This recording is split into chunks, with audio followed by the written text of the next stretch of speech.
overtime. If We you literally, don't know, you cannot just double Dresden like that in the overtime because that's how they got a lot of their spray out trees. He's Molly, a Molly. maestro at that. He You Yeah. can't. You literally, put no, you. no, no. You, I What do don't you care, think Clippers was able to take the lead in? bro, man, Molly. You gotta let me use the mic, bro. I'm not gonna sit here and argue with you about my own opinion, bro. It's my opinion. You can have your own. At the end of the day, you have to send a double to James Harden when he's cooking like that. Like, I'm sitting here just dumbfounded. Like, you get the ball off his hand. If Scotty can't stop him, no one else is going to stop him. If CMB can't stop him, no one else is going to stop him. So send CMB and Scotty to him, and let everyone. If they're going to spray us from three, I'd rather that, bro. I literally rather that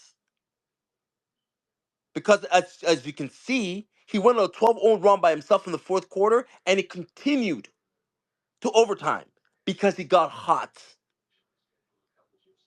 Right? When we were up in the first quarter, second quarter, is because James Harden struggled offensively and the ball was barely finding him. He was giving up the rock, giving up the rock, giving up the rock. That's what I saw. So my question is, why the hell do we not double teaming him? Why? At least send a double in overtime.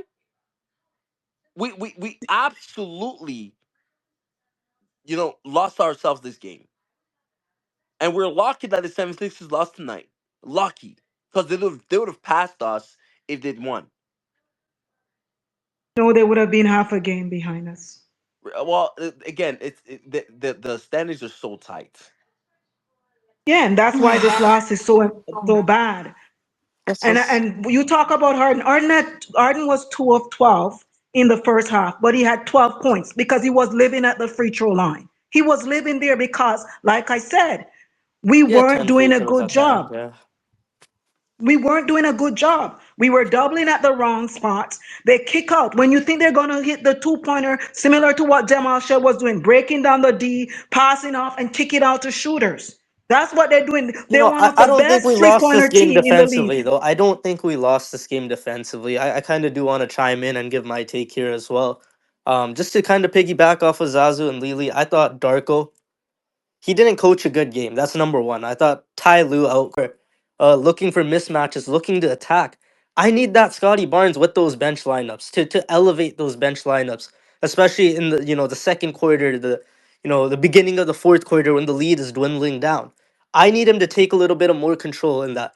And for that he tonight, was like making he obviously.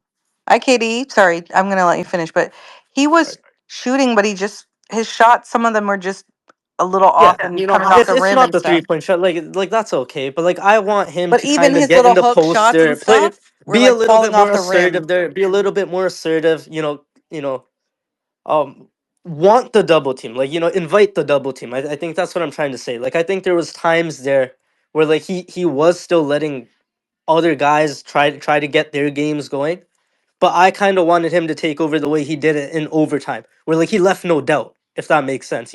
Even if you miss a shot, go back down there and go attack. So I would have liked to see that a little bit earlier on in the game too. The other thing tonight, yes, Brandon Ingram struggled with the physicality of Chris Dunn.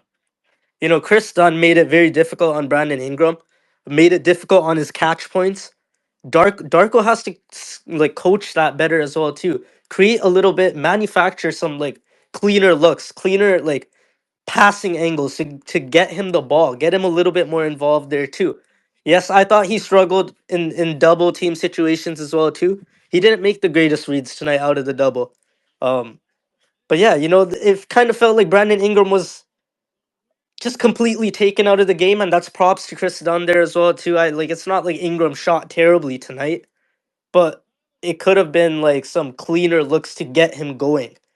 The other disappointing thing, and I've mentioned this prior on Spaces, it feels like in the clutch that your two best players in Scotty Barnes and Brandon Ingram, they still haven't really developed a two-man game. And it's concerning because now we're at, what are we at, like game 43? What was this, game 43 tonight? Game 43 or 44? And it's like, or was today 42? I don't even know. But it's like You need those two in, especially down the stretch of games, to kind of run more two-man actions.